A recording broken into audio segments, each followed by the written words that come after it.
10ஆம் வகுப்பு மாணவ மாணவிகளுக்கும் வணக்கம். திங்கட்கிழமை தோறும் காலை 7 மணிக்கு 10ஆம் வகுப்பு தமிழ் பாடத்திலிருந்து வினாவும் விடையும் என்ற தலைப்பில் பாட்டி கிளாஸ் என்ற தொடரை நீங்கள் தொடர்ந்து பார்த்து படித்து பயன்பெறும்படி கேட்டுக்கொள்கிறேன். இப்பொழுது வினாவும் விடையும் என்ற தொடரை பார்ப்போம். முதல் வினா, வகுப்பு 10 தமிழ். முதல் வினா, அடிக்கோடு. கண்களால் காண முடியாது, உணர முடியும். கண்களால் பார்க்க முடியாது, ஆனால் உணர முடியும். இதற்கு ஏற்ற விடை காற்று. காற்று நாம் கண்களால் பார்க்க முடியாது, ஆனால் உணர முடியும். காற்று அடிக்கிறதா இல்லையா என்று அறிந்து கொள்ள முடியும். ஆகவே அடிக்கோடு இந்த இடத்தில் என்ன எழுத வேண்டும்? காற்று. காற்று கண்களால் காண முடியாது, உணர முடியும். இதுவே சரியான விடை. அடுத்தது இரண்டாவது வினா, வழி, தென்றல், புயல், சூறாவளி, வாயு ஆகிய 5 சொற்கள். வழி, தென்றல், புயல், சூறாவளி, வாயு ஆகிய இந்த 5 சொற்களுக்கும் ஒரே பொருள்தான். அது என்ன பெயர்? வேறு பெயர் என்ன என்றால் விடை காற்று. வழி என்றாலும் காற்றுதான். தென்றல், புயல், சூறாவளி, வாயு ஆகிய இந்த 5 சொற்களுக்கும் ஒரே பொருள்தான் காற்று என்பதே சரியான விடை. அடுத்தது மூன்றாவது வினா, தென்றல், பொதிகை மலை, பொருணை நதி ஆகியவற்றோடு பிறந்தது தமிழ் என்று சொன்னவர் யார் என்றால் பல புலவர்கள் இருக்கிறார்கள் தமிழை பற்றி பாடியவர்கள். அதில் இந்த வினாவுக்கு ஏற்ற விடை பலபட்டடை சொக்கநாதர். பலபட்டடை சொக்கநாதர் என்ற புலவரே இந்த கருத்தை கூறியவர். தென்றல், பொதிகை மலை, பொருணை நதி ஆகியவற்றோடு பிறந்ததுதான் தமிழ் என்ற கருத்தை சொன்னவர் பலபட்டடை சொக்கநாதர். அடுத்தது நான்காவது வினா, வண்டொடு புக்க மணவாய் தென்றல். வண்டொடு புக்க மணவாய் தென்றல் என்ற கருத்தை கூறிய புலவர் யார் என்றால் இதற்கு ஏற்ற சரியான விடை இளங்கோவடிகள். இளங்கோவடிகள் சிலப்பதிகாரத்தை இயற்றினார். அந்த நூலில் வண்டொடு புக்க மணவாய் தென்றல் என்ற கருத்தை கூறுகிறார். அடுத்தது ஐந்தாவது வினா, பழங்காலத்தில் கடற்பயணங்கள் காற்றால் இயக்கப்பட்ட பாய்மர கப்பல்களால் இயங்கின என்ற கருத்தை கூறியவர் யார்? கூறிய நூல் எது என்றால் புறநானூறு.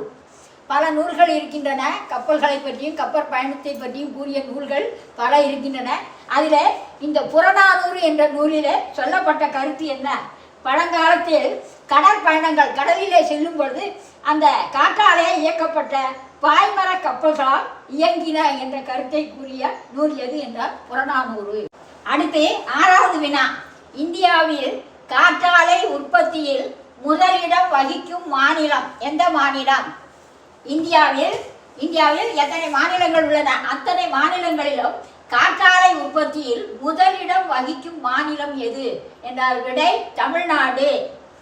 அடுத்தது ஏழாவது வினா, உயிராகிய நெருப்பு நன்கு ஒளி விடுமாறு நிலைத்து நின்று வீசு என்று கூறியவர் யார்?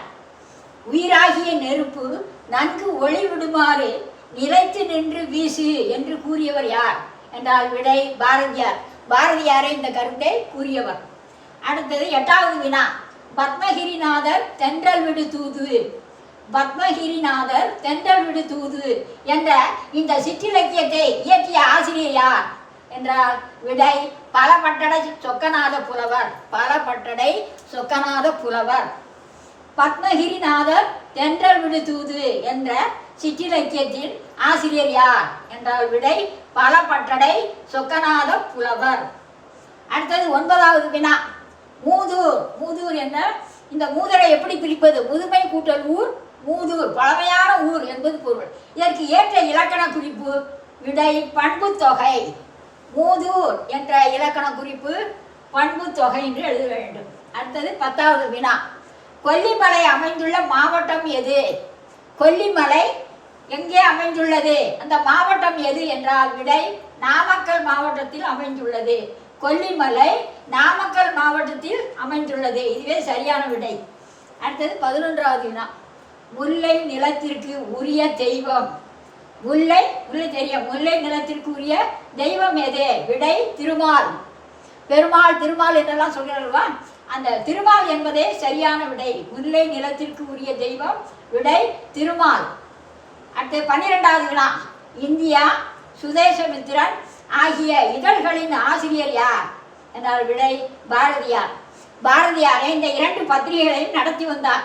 இந்தியா, சுதேசமித்திரன் ஆகிய 2 பத்திரிகைகளையும் நடத்திய ஆசிரியர். இந்த புயல்கள் வரும்பொழுது அதற்கு பெயர்கள் சூட்டுவார்கள்.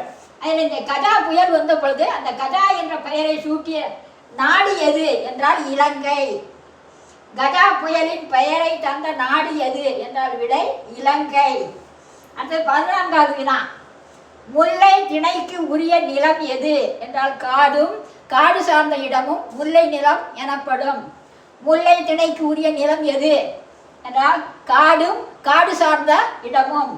அடுத்தது பத்திரிகைகளில் கேலி சித்திரம், கருத்து படம் ஆகியவற்றை முதலில் உருவாக்கி பத்திரிகைகளில் வெளியிட்டவர் யார் என்றால் பாரதியார். முதலில் பத்திரிகைகளில் கேலி சித்திரம், கருத்து படம் ஆகியவற்றை உருவாக்கி வெளியிட்டவர் யார் என்றால் பாரதியார். இதுவே சரியான விடை. நன்றி, வணக்கம்.